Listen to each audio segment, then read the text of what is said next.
Hope Shifa nakawombe owa program wewunyisa omwagalwawo eyavaayo kutambuliranga ku mazima n'okukugusizanga ensonga kale nno tumugoberere tetugenda kwejjusa.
Remember where you got it from.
Big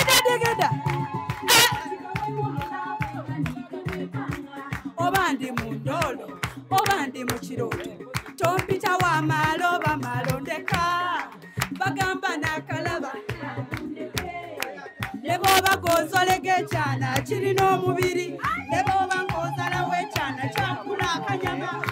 kirina entunula kisoomooza bibaire binnuma nga laavu endika omwoyo gunnuma bibaire binnuma nga bantu banvuma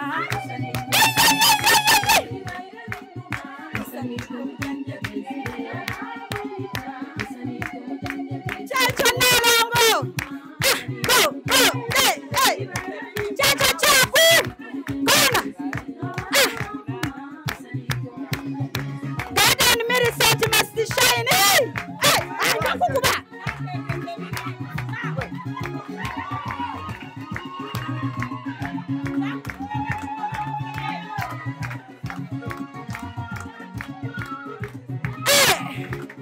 lelo kandaire mu Luganda n'olusoga ntono ye mwana kizibu okusanga mugagga nga n'empisa alina ono abirina byombi nga n'ekirala mulungi agende mubikenga musuutenga naye asusuute ampanenga kivulu tulonkinga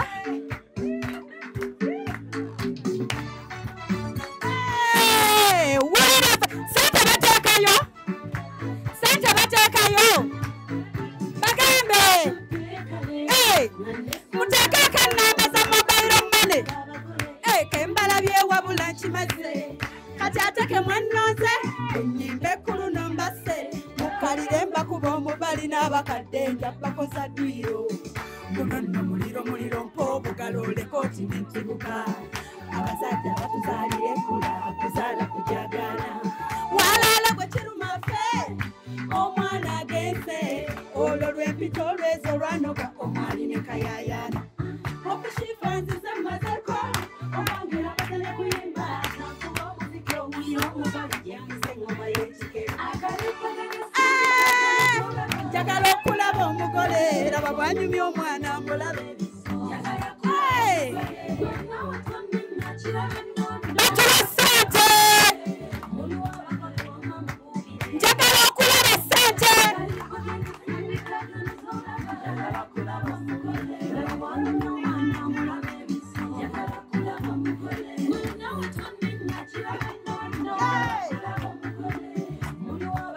leera mesagi gamba nti nno laba bwanyumya omugole alinga kibebi bituufu yanabye mata atalumwa kumbuuza kazibe ensekere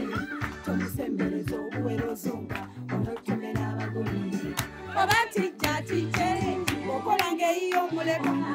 kati kyuka obawubire ekirumya yeesinga omutuba eno mbaga y'ejjalumu mu bulamu kati weerage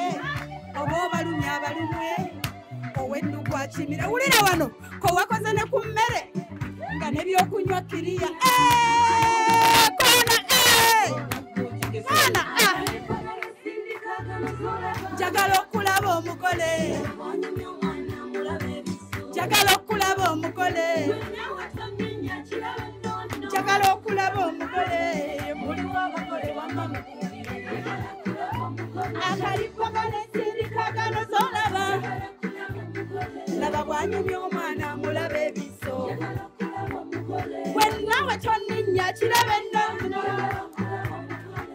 muliwo abagole wamma mukubire langara Gadi Millicent engalo ababaka aya ona dance katonda bwakuwa okamanda ennume baluli abanzaalira ekkula senga w'omugole oli waffere mama baganda b'omugole mikwano gy'omugole balirwana b'omugole njagala mpulira emizira kakero ekimere tukire emizira givuge tukukiriza abagole katonda babeere ngenze musale mwale bambi mukinyumire bayibayi ngenze njagala okulaba omugole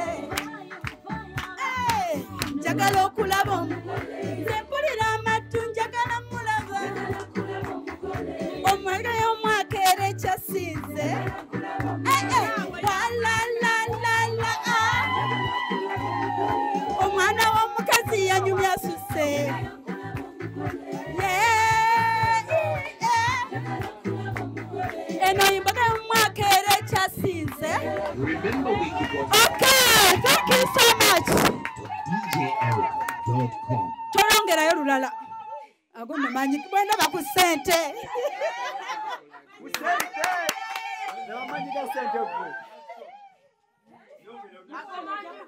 Musooke mugobese onasooka atuviire kyakuwa sooka oveeyo sooka oveeyo sooka ofune wootuula sooka ofune wootuula taata Yetagenda gikuba wansi. tasobola gikuba wansi agirabye bannange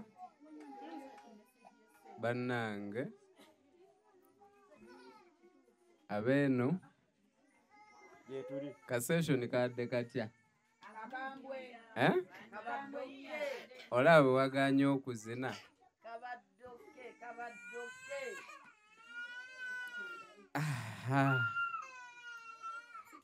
Shifa amazina ga ssanyu ka puresha nti omukolo gutuuse tewali ssente oba ga ssanyu nti tugumala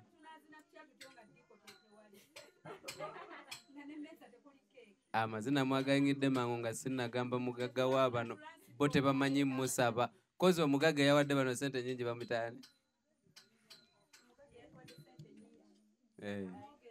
yaŋŋambye n'okuŋŋamba nti bwe tumusaba atwongera mbuulira omugagga mbu bwe tumuwaana bwe tubamwebaza atwongera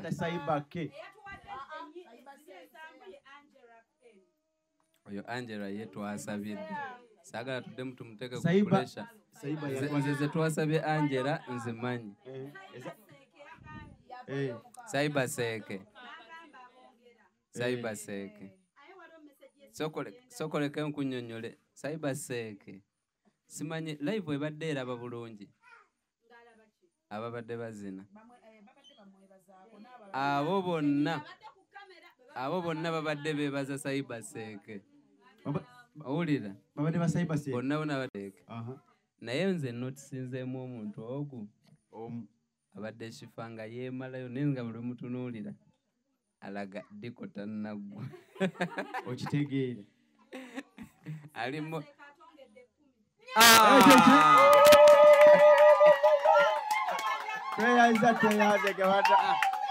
Allahu akbar nze nabagambye bakuba amazina tiimu Doni la ilaha illallah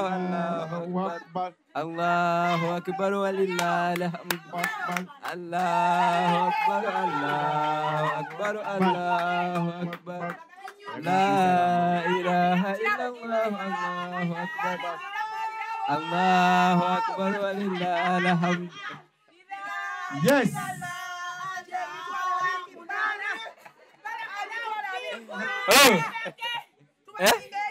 Metwalo meka ebyo tusooke tubiveeko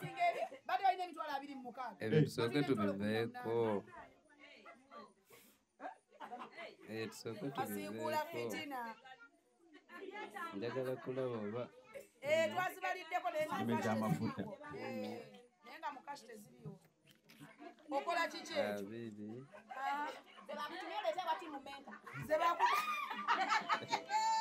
timu menta ze bakutumye zituwe waka bwa timu menta kozi great opportunity ebadde ebuzayo sente mmeka abiri babe bali buzayo 25 si bwe kiri Shifa great opportunity ebadde ebuzayo sente mmeka oweza 5 25 emeka yes bwetano yes zizino bazimpadde nzireete yes okwezo butano yes ezo timu mukolo timu mukolo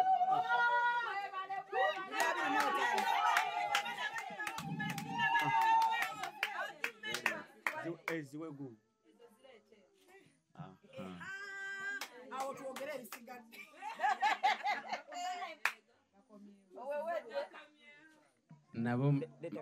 Nabo mbebaza abaguleta opportunity.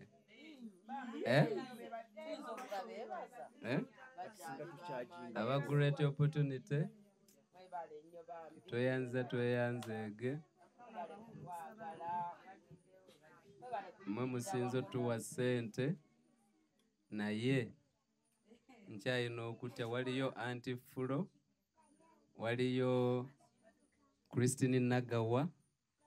olwaleero mpulidde n'omugagga bw'omwebaza ng'asumulukuka. Waliyo Saiba Seke. Great opportunity tetunnaba kuleebya.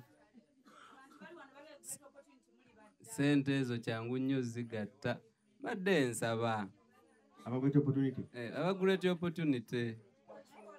Mutuweyo miliyoni 3.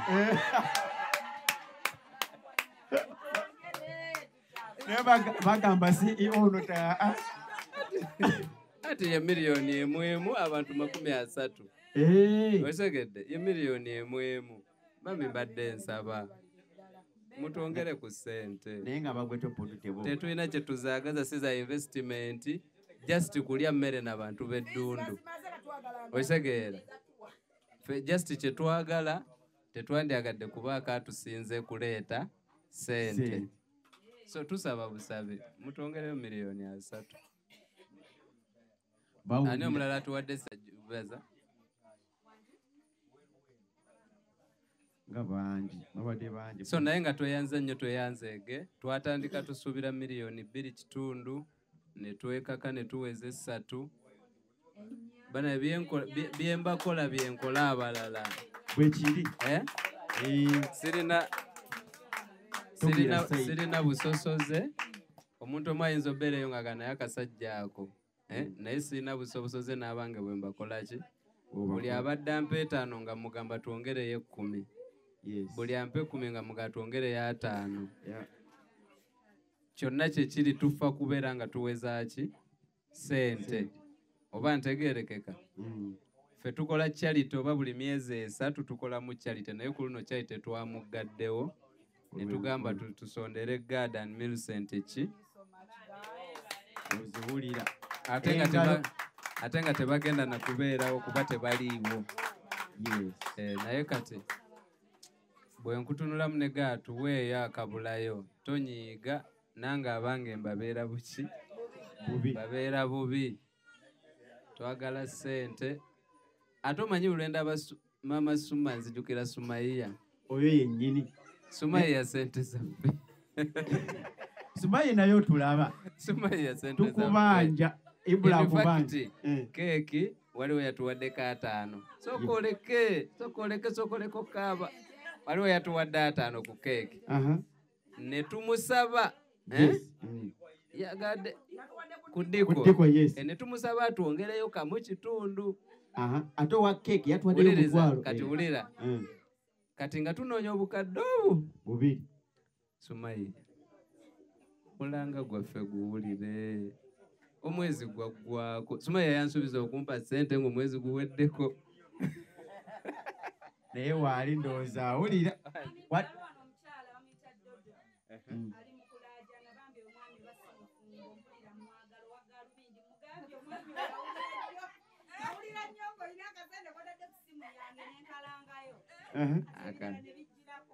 Akasente.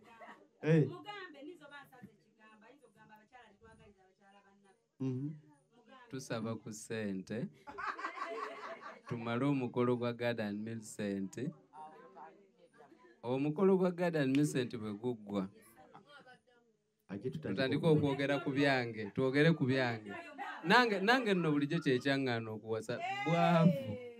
Naye kati bwe mba ndi mu bagagga b'eddundu ne twegattibwako n'aba online abanjagaliza. Lwaki bali tuteeka embaga ku G-Max? Awo wennyini.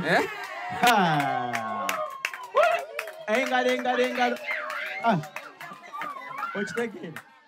Okitegedde? Embaga tuba tulina giteeka bakka. ate no bala abantu balowooza byakusaaga situkyalina ffe abamu bazadde kati bwe tubange no tufunyeyo bazadde baffe jjajja Enoka maama Piisi namwanduwa waliwo namwandu omulala kati omukolo nga ngutwala Masaka tuguteeka ku J-Max wali osegedde tukiggala so bambi tusaba ku ssente bwe mumala ozituwa abatuwadde betwongera okukola ki okukusaba kati bwe bamala ozituwa ate nga tubasaba ez'omukolo gwange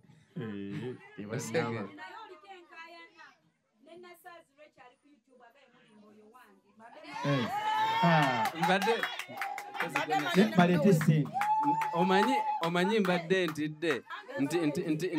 nti Nasaazi Nowerini ate yagamba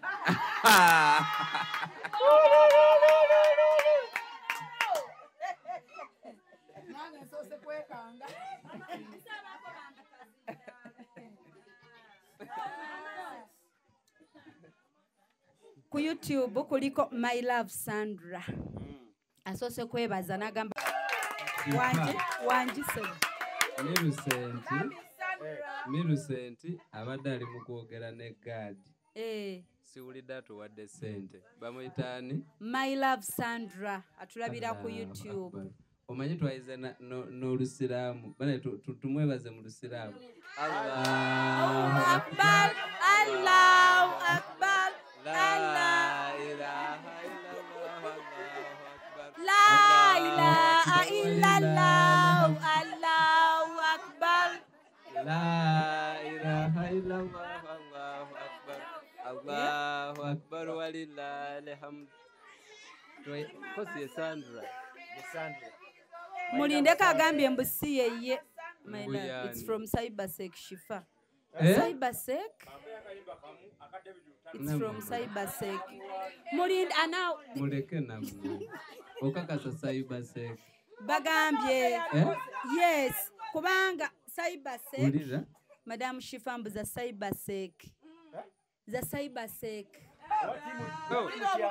Allah. Abadde mwana gwe tosoma message. No message. Yes. Naye mumpe ku ssente. Yes, Cybersec kituufu. Mwabadde muzanye so. Cybersec yazituwadde ku ddiko. Kale wallahi. Kati nze kankubuulire. Kale olaba. Cybersec ne bwakola atya. Tukyetaagayo ku ssente. Diko tubangibwako mmeka kati sofa. Batuwadde eza cash tubuzayo 3 kati. Diko tunoonya miliyoni 3. Tufunye kamu kati. Anti tubanja 3. Tubuzayo 3. Bambi Cybersec. Bw'oli twebaze Cybersec oba live evuddeko. Kyokka nga tuvudde mu by'okusaaga. Bambi Cybersec weebale nnyo. Nkimanyi yabadde wattu. Esimu yange ezikidde wallahi kyokka.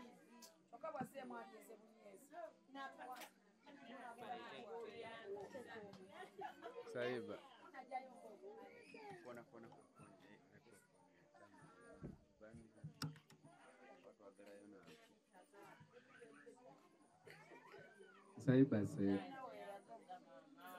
Cybersec ekigendererwa kyadde atuwaddeyo emitwalo 6 nga za ttiimu kyeya. Bambi n'awulira omulanga gwaffe n'atwongera emitwalo ameka 5. Twebaza abamanyi okusaba abamusabye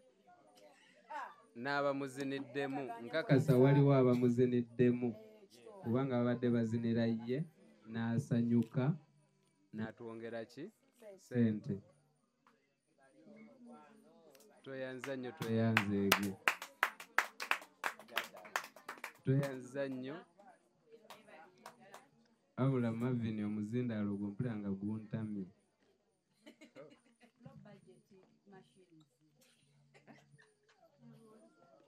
Zindaalo guntamye.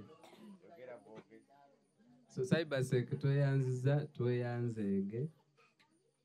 tezeekwatika bwe tuba no tukuba enduulwe obanga tusaaga owulira ng'era ebyokusaaga naye manyi nti kati awo alina gwalesse mu ddwaliro n'aziwaffe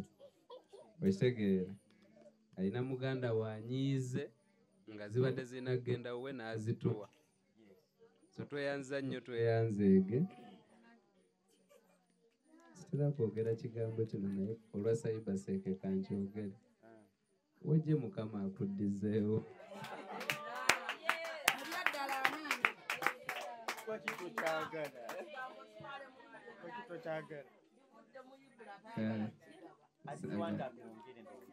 saagala kukyogera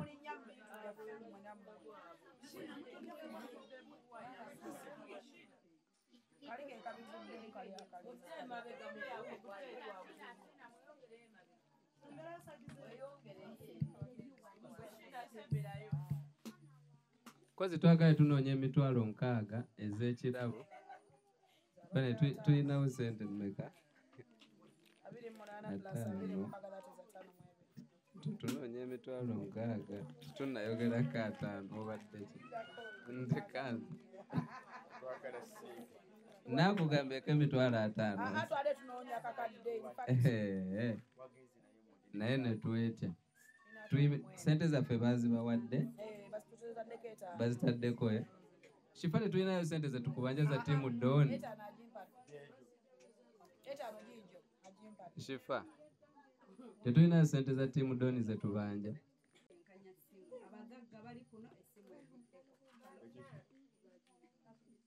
esimu evaako biki Millicent n'ebiriko biganye akyajinga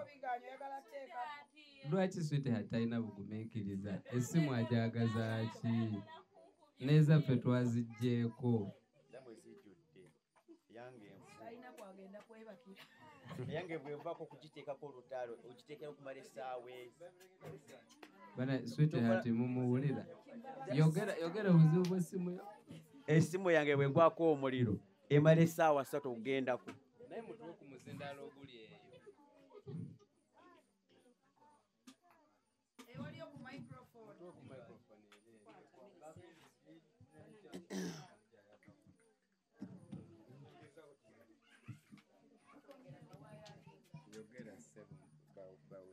essimu yange bwegwako omuliro negenda off okugiteekako bw'oba tolidde emmere bulungi togiteekako nomala essaawa nga ezi ogiteekako nebeera on kyova la saagala egweko omuliro kubanga ensumbu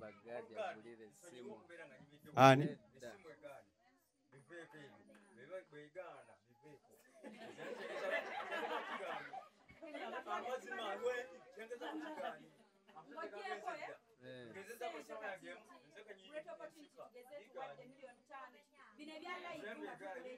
yes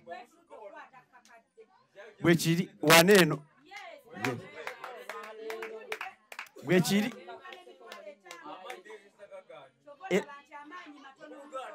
yes yes bannange ebyaddala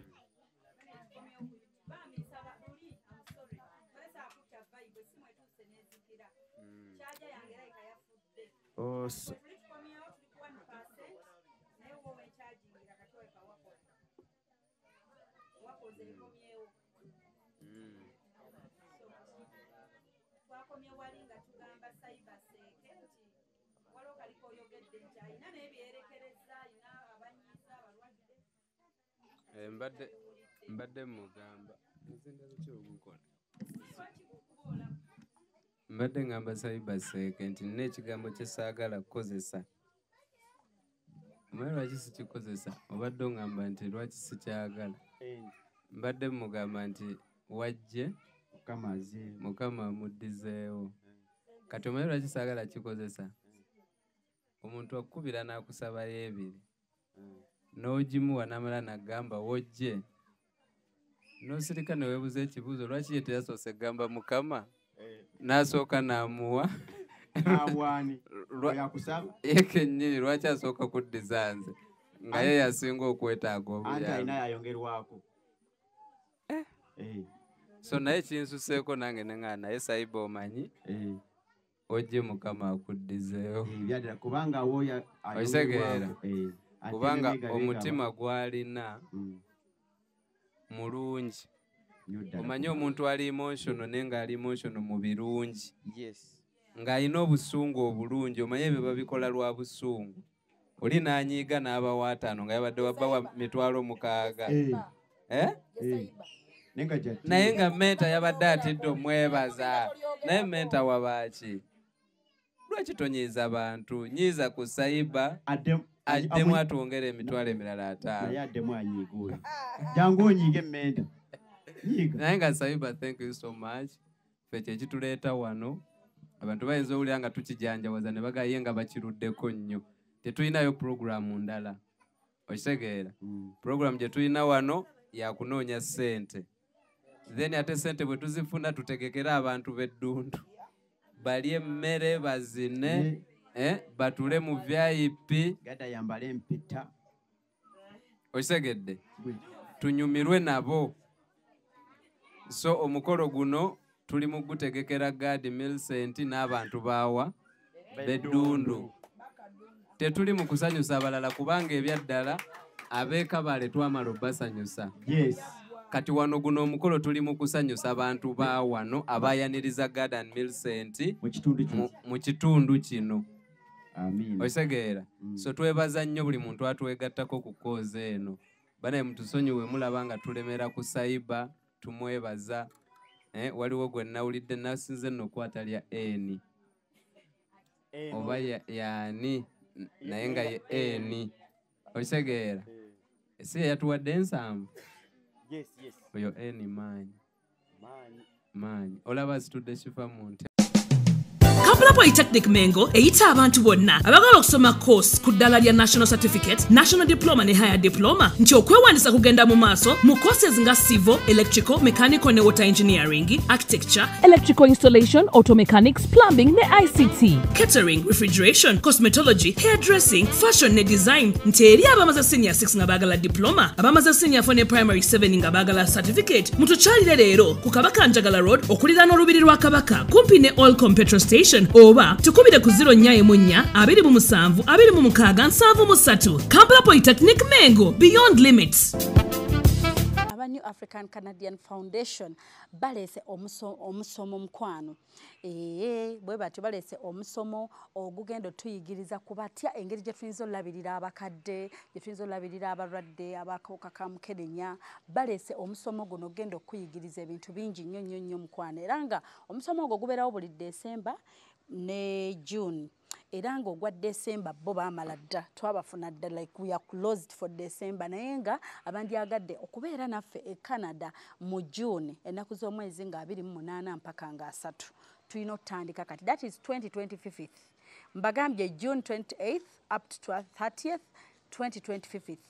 abagenda okubeera naffe mukwano mukube ku namba mukubire omukyala Kathy Kabiite abeere nga ate ayongera obbategeeza details tugenda kubeera Toronto, Canada, Banquet Hall 237 Sackville we tugenda okubeera era nga mukwano nyongera okujjukiza nti New Afro Canadian Foundation bokka be bakikwasaganya mukwano osobole okubanga ogende Canada weegatta ku musomo guno ogugenda okubaawo dates bagambye registration fee byonna ogenda kuba obitegeera nkusaba okube ku namba ya Kathy Kabiite abeere nga ate akunnyonnyola details ezisingako awo mujja kumbuuza eri ku WhatsApp yes enamba eri ku WhatsApp mukwano bakubire ku +1647 271 6223 njiddamu ayagala ogende Canada okubeera nga yeegatta ku musomo ogwo nkugambye kuba ku +1647 271 6223 obeere nga ate obeegattako olabe bwe kitambula mukwano era nga nyongera okujjukiza abategese be ba New African Canadian Foundation details enamba y'essimu njikuwadde oba weetegereze screen ojjeko bulungi enamba so nyongera obbajjukiza lwaki sibawo ate bafotographer abakabi nimba wa connection ne nga sinava wano babayise Hypex Studios obasanga awo najja nankumpi ni Jacobins Motel Busabala Road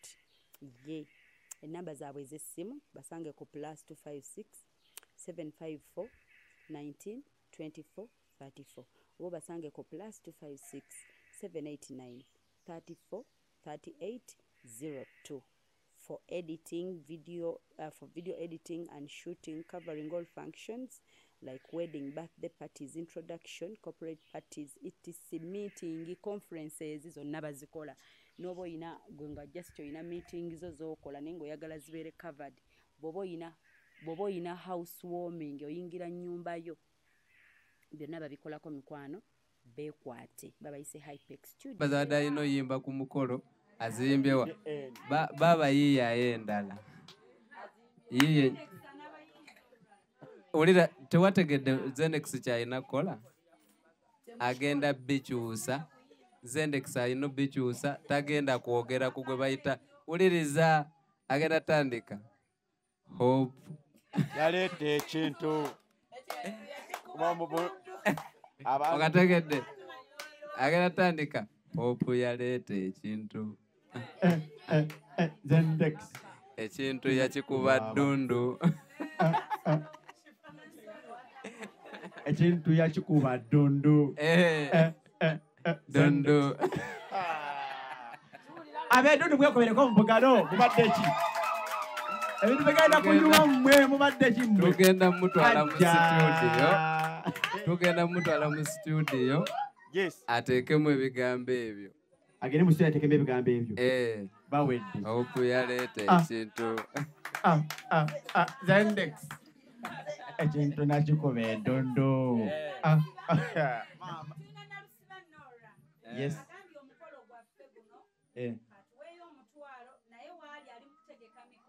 oh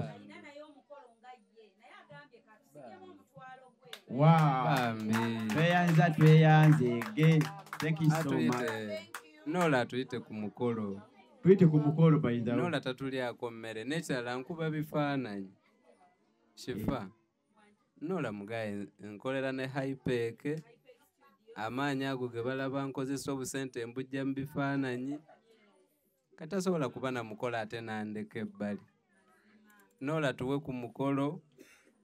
ate bw'ogaba okubisibwamu kati omukolo oguyinza obba gukyayinayo kabanga tuwe emitwalo ago ojja funa miliyoni ezi tweyanze bana tunoonya emitwalo 6 tugabe ekirabo kino kozi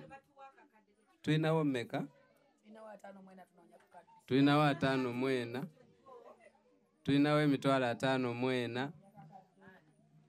bana twekubireko mu bugalo emitwalo 5 mwena okimanyi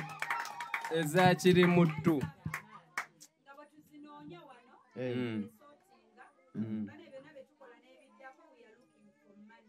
yes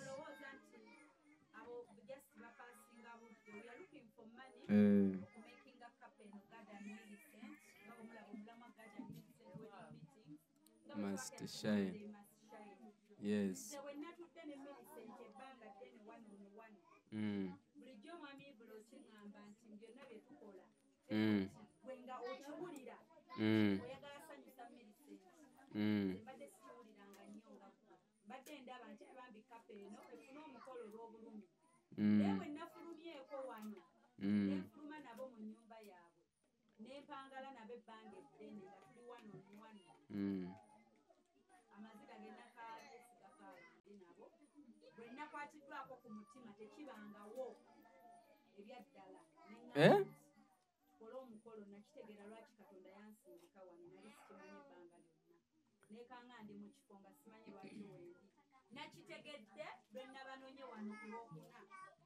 bale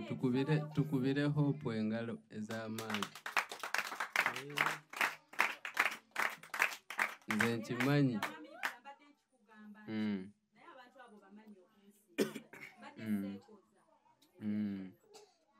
bwenalabye nti Millicent fe abakyala tutijja nti babies tulaako n'onyigira n'omwami otasindako twasomanga nga batugamba nti omusajja atasobola kusitula oba ndi munene gwe oli mutono olina okunsitula onzije mu kifo kye bayita bbaawo yasobola okusitula naye nze nalabye ku Millicent ne neekanga ne ŋŋenda mu ofiisi ya Ibra bwe twabadde ku Hypec ne mugamba bulijjo mu ebiri ebya Millicent okubanga asitula gaadi omujja mu kifo mutwala ewalala fe abakazi gye tutijjira nti bebi nsitulaako mwami wange my love nsitula ne bakuweeka kuba nze mbyagala okumpeeka kati ate Millicent yasitula omwami we yesi mbagamba mazima yasitula yamusitula takoma situla bahana baani God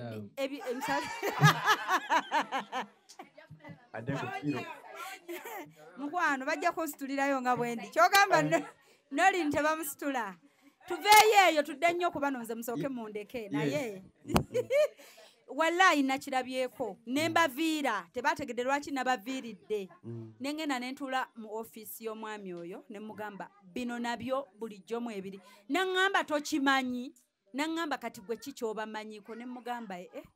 ng'ayina musitula omujja mu kifo ate ne bw'omuyamba omusitulireko nategedde ekyama olwokuna lwe nabajja wano nti Mavini lwe yasitula mwami gaadi oba mwabiraba twagenda olambula ekifo Mavini n'amusitula yatambulamu n'emiggo n'alemwa omanyi bwe balaba gaadi ng'atudde mu ntebe azina kinnawolovu beerabira nti ate mulema nnyo nti ali bubi nnyo Mavini bwe yasitula fe twalowooza ye asitudde kati ate Millicent amanyi ne paati w'ositula omwami we n'otamuzza mu ddwaliro waliwo ate ensitula emuzza mu ddwaliro era Mavini lwe yamusitula yafuna pain but na pretending nti it's okay kuba gaadi alinamu pride era yeekaka ebimu nga atya mukyala wo musitula mu bantu n'olaba nga alwana akireke ng'omusajja eyali yeesobola ontegedde kati nze ate nalabye ebipya tayimu gye namaze nabo nenkitegeera bambi mbasaba bambi mutuwe ssente tukole omukolo guno nemettunda bwange bwe nnina bwonna kubwejjako kubanga ngenda kutunda obwange bwe nnina ate ndabe nga nzigusa kuba nze Shifa saagala kulemererwa mu bulamu bwange tewaliyo tekisoboka era abantu abasinga naddala maama wange amanyi okuba abantu akama nti oba oyagala Hope akole ekintu mugambe nti tekisoboka agenda kukozesa fujjo kisoboke kati mbadde nsaba munnyambe obuntu bwensondedde mu bibiina ebbanga ne bwenkozeewo obutonotono manyi nyina abaana bensomesa ne bempeerera abangi be na adoptinga nyina abatandise obutandisi bebi nyina abali mu secondary abansinga n'obuwanvu naye nga nze mami nze maama nze taata mbadde nsaba munnyambe tukole omukolo gwa gaadi ne Millicent bashayininge nakitegedde nnyo Millicent ne mugamba nti Millicent tudde wano tuli bakazi toliŋŋamba nti Shifa nonyamba za gawuni ey'obukadde obumeka ssente ezo wandizimpadde nenzikola mu bizeti naŋŋamba Shifa wendi wano njagala mikolo mbutuufu bwe nakirabye kyayiseemu kubanga ye amayinja yageekubira Millicent nategedde nti yatembeeyako ku ngoye Millicent kwentegedde nti yayolezangako abantu ebintu n'omuwa 2,000 n'addayo ajjeko nti akawunga ka 5 who does that nga bakujja omusajja yakujja ewammwe ekabaale ng'akuleese omufumbirwe wabula omwami wo ng'akulabirira buli mwezi ng'omwami waakuwaayo 3 ali Bulaaya byonna ne bituuka ne bisaanawo akatambi ne kakyuka bwe pa gwabadde gwe balabirira bebi ngezo ssente omwami we yazimuwanga nga talina nakaana mu bufumbo olwafuna abaana batandise obufumbo omwami avudde ku kyeyo babeereko bonna omwami we yafunira akabenje obulamu bwe ne bukomaawo balina okwegattagatta beezimbe lwe nategedde nti ate obeera olina obuzibu bw'omwami wo mulwana na bulamu kubaawo kati ate ne neiba n'akutulugunya nti lwaki leero mwalidde emmere lwaki nalabye mu seppiki ofumba kirabika onjagalira bba wange owuwo mulema ssente zowalidde wazijjeewa lwe nakitegedde ne mmanya nti ate ensi eno nzibu kati bye tulimu tetwekoza tetwabulwa wakulaga buli Sande tetuli wano mbunno simanya Shifa onoonya kontenti kubeera lwe sayina ba Millicent nakolanga naye twagala bambi omukyalo oyo asanyuke essanyu ly'omukyalo oyo lwe nakitegedde bulijjo Ibra kyaŋŋamba nti nayagala dde osanyusa Millicent bulijjo akiŋŋamba ebbanga lyonna nga ate Millicent kati ate ng'oli ye mulema kati ate osanyusa waaki kati ate obulumi bwa gaadi okufuna amabwa obwa Millicent we nategedde yaŋŋambye Shifa olugendo lwentambudde ne gaadi nange sikimanyi nti bweŋŋambo zeeyo akatambi emabega onnyumize byeŋŋenda oyitamu naye simanyi oba mbisobola simanyi oba mbisobola saagala kwerimba kati ate gaadi lwe nategedde we yaŋŋambye nti shifa Millicent yasinga okunjagala kuba byankoledde sikimanyi oba nze nsobola obimukolera kati nekitegeera nti lwaki tukola ki tulina okusanyusa omukyalo oyo abakyala twerimba nnyo ne tulwanira abaami bannange era nnwanira omusajja wange yalabyeyo akawala naye nga ffenna abamulwanira tugeze tumulika abawala oba 8 tulwanira omusajja oyo bw'afuna ekigezo Millicent kyeyafuna ku musajja bameka abasigala nange shifa nabagamba muntenda omutima omulungi naye simanyi oba nkisobola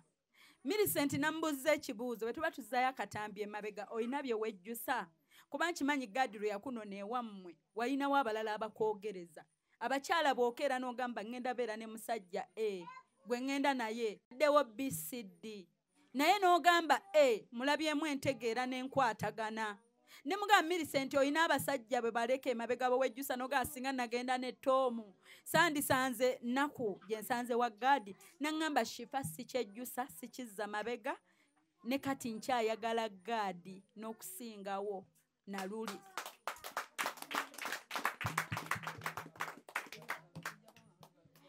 omanyi akasinze okunnyumira yagambye ne zindaalo guno bampe ku muzindaalo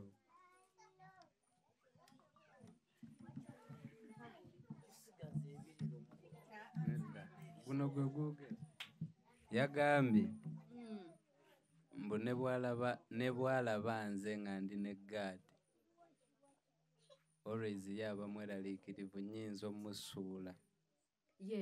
mbu nnyinza omusuula ate ne tuddayo mu mbeera gye bayiseemu talina muntu gw'ayagala akwate ku gaadi okuggyako ye kuba yamanyi ebizibu bye gyayise naye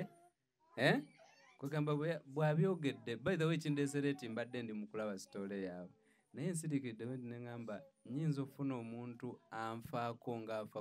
ku mwana we nze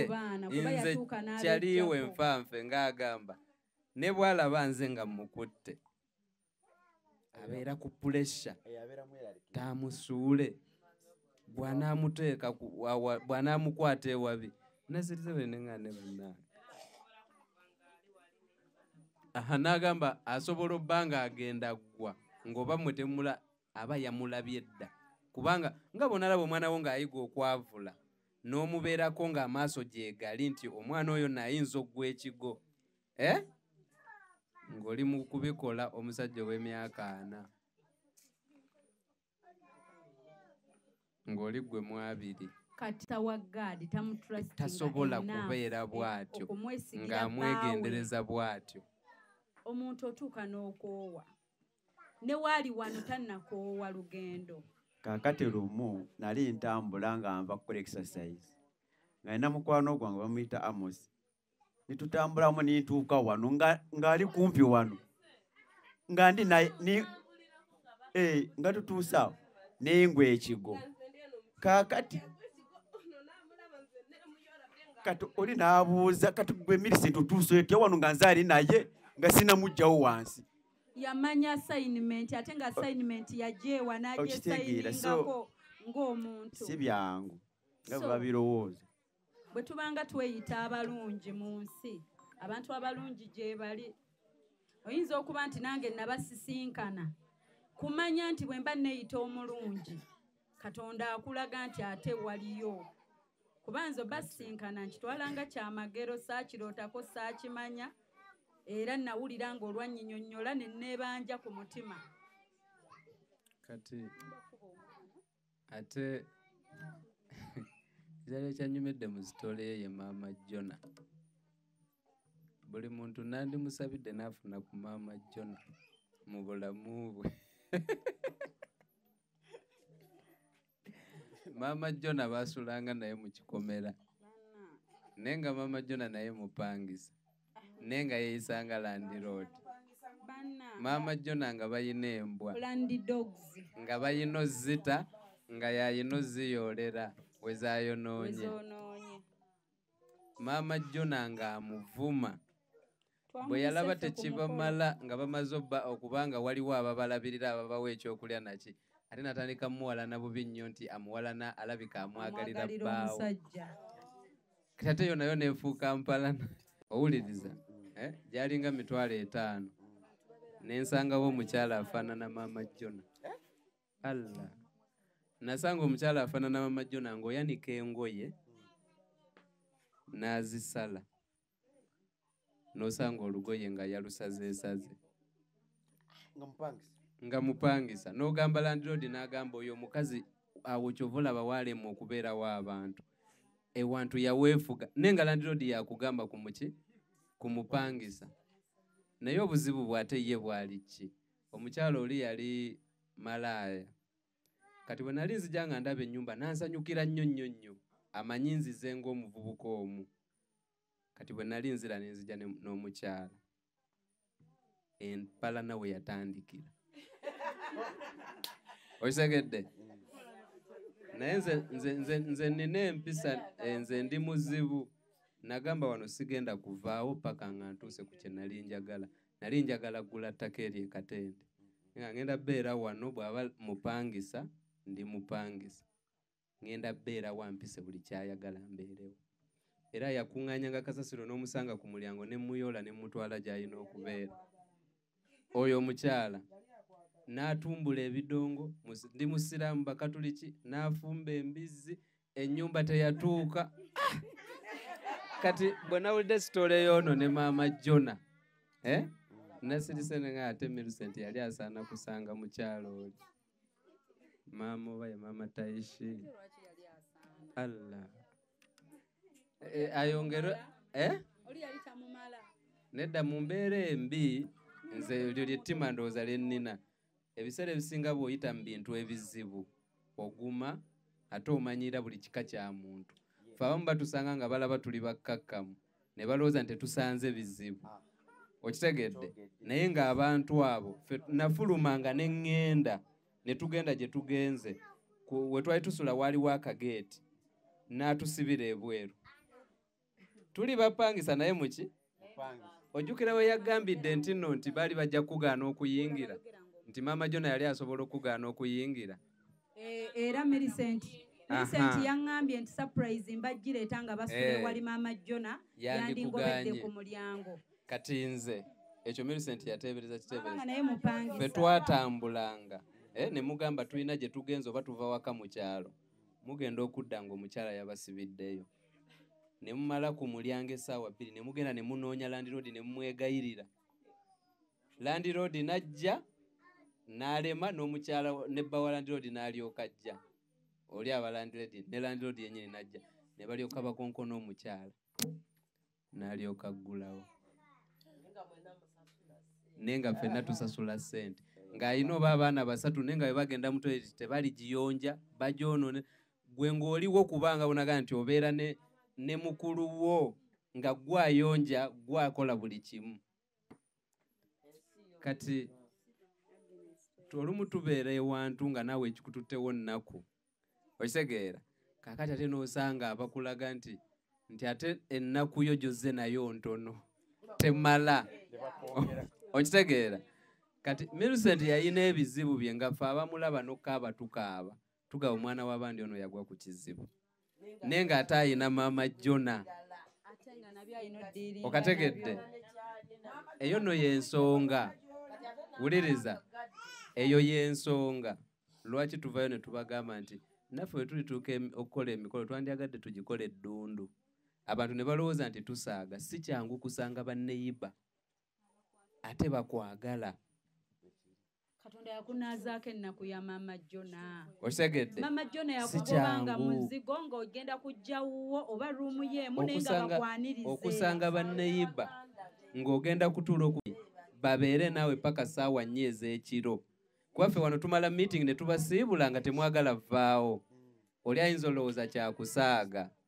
paka lwogwa ku maama Jona. Okategedde? Kati waliwo ne kano. Millicent yatuuka mu malwaliro nga bwe bagenda mu ddwaliro giba mitwalo 2 n'atuuka nga like n'abiyiga n'afuuka omusawo obusawo bw'otaasoma n'abiyiga lwa mpaka n'agamba wano etufulumya 2 kanjige bagula biki babikubamu batya owulira effort eyo afuuse omusawo yagenda onnoonya ekyokulya kwegamba otunuulira ebintu ebyo ng'omuntu simanyi omuntu oba asobola okubeerawo mpaka wano mpaka bwe nabasanga kale mpaka bwe nabasanga ng'olaba omukwano bakyagwina nalaba Millicent nendaba akawala ebya skin kabivaako obuviiri buto bumyufu bwakaweke ne mutunuulira natunuulira obufaananyi gaadi bwe wampeerezanga ng'oŋŋamba ali mu kulya mmere aveewo olyokolete surprise shifa tuuka nga nange nno nduddewo saagalamu kyonna kyolowooza nti like to doubt me yagambye sente ng'akagere kakyusa kala kafaanana eddagala Millicent yagambye nti sente ze baamuweera ku kimuli kya surprise ze yasalisaako enviiri kyekyo lwekwe kuddamu asale ku nviiri just okusala naye ng'azisalira sente mmeka 2,000 oba okitegedde lwe nakitegedde nti osobola okusanga omuntu n'omuwa 5,000 tomanya ki kyeziyinza kukola mu bulamu bwe nze yaleeta ekimuli ky'essente saamanya buzito bwakyo nakitegedde lwakuna oba lwakutaano nti omuntu yaddamu ku olwo n'asala ne ku nviiri okuzisala yensonga lwaki tubeegayirira mutuwe ku ssente tusanyuse Millicent ne gaadi era yensonga lwaki omwami we agamba nti omukolo oli ye mugenyi omukulu kuba naye tamanyi kyayinza so twesunga nnyo okubalabako nze nga nze mbalabye nnyo mu nnaku njagala mbalabeko nga basanyuka okitegeera ate n'eri nze nga nze saabalaba kimala kuba nali nziruka nalabako katono n'enziruka kati njagala ndabeko ate Katonda naali fane yeewuunyisa okimanyi gaadi ayinza kuwola okuva mu kagaali n'atambula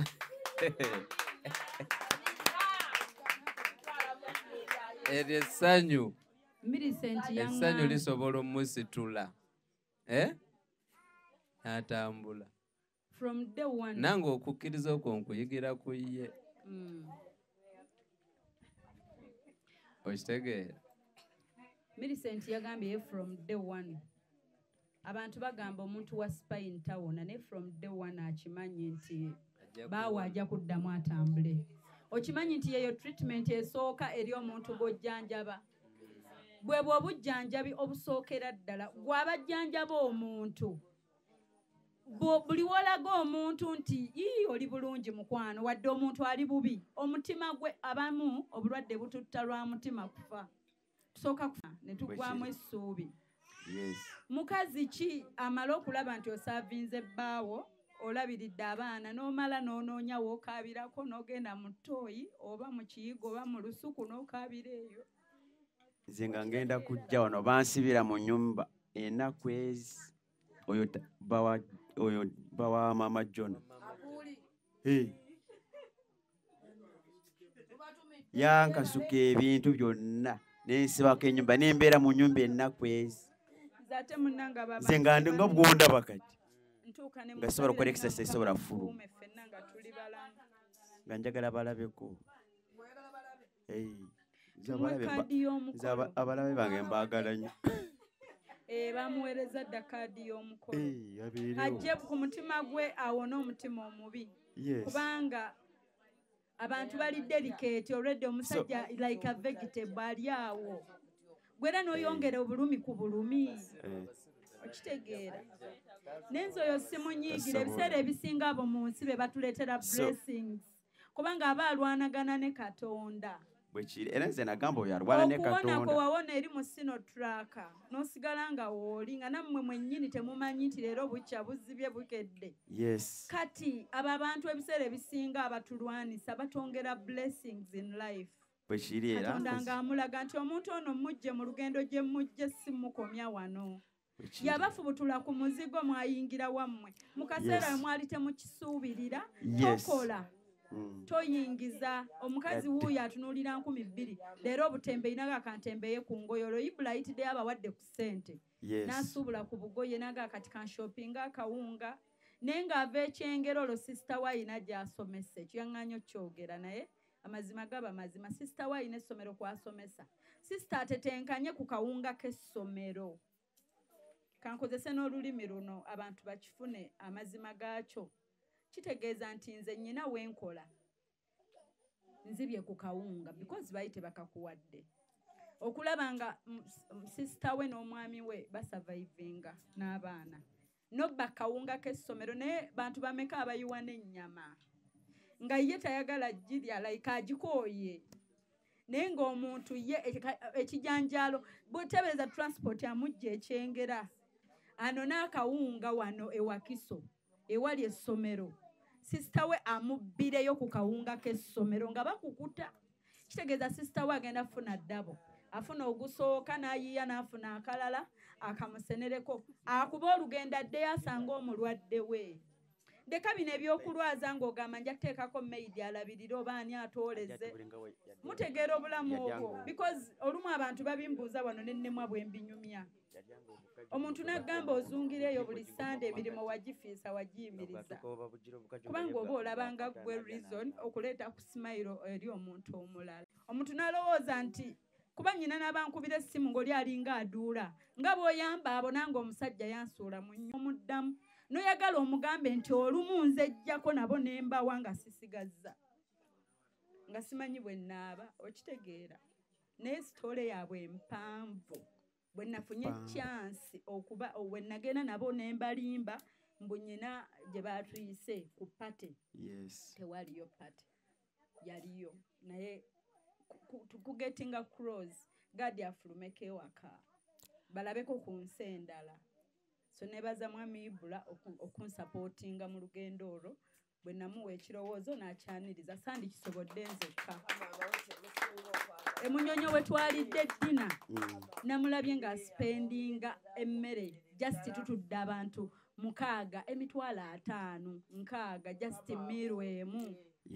ne tuvaawo ne tugenda enkeera mu kifo ekirala n'akisasulira tubeewo bafune ku bifaananyi balabeko be refreshing ensi endala bafune muudu naye biwanvu oba mukama yannyamba nemba nga mbitegedde kati ebimu mukama weebale nti saabimanya luli sandigumye bingi biwanvu menya so bambi abatulaba tetwekoza nze seekoza mu bulamu bwange sirina pretensi nze sikyekoza nti bandabe manye yampagira luli atampagidde kati era tajja kumpagira sina kyengenda kwekoza nti nsikiriza abafaani nze we natuuka nasigalira kukola legase yange nga banyumyako nti shifalo yaliwo yasinkanako famire eno n'eno kyenkolerera abantu abasinga tebamanyi biki bye tuba tukolerera in life kyovula baŋŋamba nnyo abantu buli omu obulamu butwale nga bw'oyagala nga bwe nsanze bano nga sibamanyi nange wali alisanga akaana kange okitegeera nagashifa twamumanyako tewali amuliranye amukwateko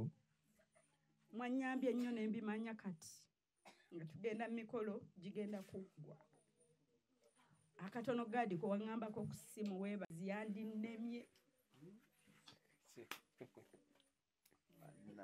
so naye mu byasinze okunnyumira mu sitole ye manyi saagala binakuwaza nnoonya binyuma ebyasinze okunnyumira Millicent yagambye nti n'akusanga ng'olina botiiki n'asanga n'omuntu atambuza engoye nga mwenna mulina engoye ennungi agula kwatambuza engoye olw'ensonga amanyi obulumi mwe yayita mu kutambuza engoye okitegeera kantu ako kannyumidde neera be nabadde nabo ne mbagamba nti eyo y'ensonga yokka lwaki nze bukyantandika vuga mmotoka sitomerangako wa booda ate siimirangako mu jjaamu n'engattawo ku mmotoka always ndekawo space owa booda ono waayita olw'ensonga bwe natambulira ku booda from 2017 up to 2021 buli lunaku nenga mbisinga okunnuma kutunula musajja wa mmotoka nga agattawo nenga ne bweta atandigase wera tugenda mmulekawo jamu akutte ffe we tuyita tekirina we kimukoseza okitegeera n'osanga nga baba avuga tabatunuulira tabafaako ababooda nze sisobola tomera wa booda ate era ne bwanguwamu era sobola musasuza ku lwaki nali ku booda ebbanga ne ntunuulira ab'emmotoka bavuga obubi nga tebafuddeeyo kati nze bwe nagulira emmotoka nga nkakasa nti nze bwe mbalaba ababooda ndaba baganda bange nanyiizeeko lumu lwe banzibyeko essimu lwe nanyiigiddeko ababooda so nanyumiddwa sitole ya Millicent nti omuntu ayita mu nnaku naye n'agivaamu n'atakyerabira n'avaluwinga abalala abakirimu okategedde kantu ako lwe nasoose ng'ovudde ku bino ebya gaadi kuba ye mwami we naye namuwuliddemu ak'obuntu ne ngamba kino Millicent akirina tasobola ggula kuwa botiki ayagala ono atambuza engoye kuba naye yakola ki kati uno abadde ankuba akaama mbu yaddiranga ku bano abatuguza ebikajja ebi sitole gituwe jangu obanyumize oyo ono yatambuzanga engoye n'akoowa nga bw'asanga bana omanye bana ab'ebigala abatema ebikajjo kati buno obujingojingo buno babuteekaawo ebbali kakati lutuukayo ye ng'amusaba n'ateeka mu kaveera naye bw'atandika kulya kubanga talina bw'alaba nga ssente ajja kugula ebikajjo bya bitano aba babimusaze kati n'abuteekamu bwabwere n'agenda ng'abulya okitegeera kyova olaba tasobola kugula lugoye mu boti kati sitagula kuba kwatambuza kubanga amanye ennaku ye okitegeera so obwo obukaluba nga tebulimu natuzi mbu omubaka bwe bamutega obutwa mu kikajjo Katonda obutwa n'abuteeka mu buntu obwo okitegedde ng'omubaka n'atafuna buki butwa katunuulira Millicent nga ye bw'alya galanki ayongereyo omulimu gwe ogw'okunoonya bakasitoma ayongereyo olugendo nze kyankubye wala okubanga gwe omukyala omuntu asobola okulaba ng'oli apenga ebintu binakubuze ng'oli humble to earth naye nga tamanyi by'oyiseemu era kyogambye nti ebintu ebyo birungi obiyitamu nga bukyali kubanga biko ekyokuyiga n'ola omuntu n'ogamba naye katono nze ndabye okitegeera nze ndabye oli akunyumiza bunyumiza ssente zikendeeramu omukyala n'adduka tetugenda kubaagalana nze lwe baakeera ne banziba ebyuma abakozi bonna ne badduka be nalina at that moment kifa abadde atuvuga atukyakaza atuliisa ne badduka ne bagenda ne ku vacation ne balambulako ne bagenda bawummulemu so kati ono omukyala ayina bbaawe muwala muto omwami afunye obuzibu otamanyi bwe bulikoma buli amulabako alaba nti oyo aweddeyo talidda ate ng'era kituufu spine bannange ye paati eri sensitive era yaŋŋambye ne kano omusajja we nga bwe yamulaba first time ng'asaza akaviiri mbwe ebiseera ebyo yasalanga kakkaati mbaina ne bwe yamutambuliramu Millicent ng'amuvaako mabega ye nga bye yakunyumiriza bye yannyumiriza nga bali mu mbalala bagenda kulinnya Global alabika ali ku byange nagambye nze byagenda okunyumiriza Hope Shifa Nakawombe owa program weewuunyisa omwagalwawo eyavaayo okutambuliranga ku mazima n'okukugusisanga ensonga kale nno tumugoberere tetugenda kwejjusa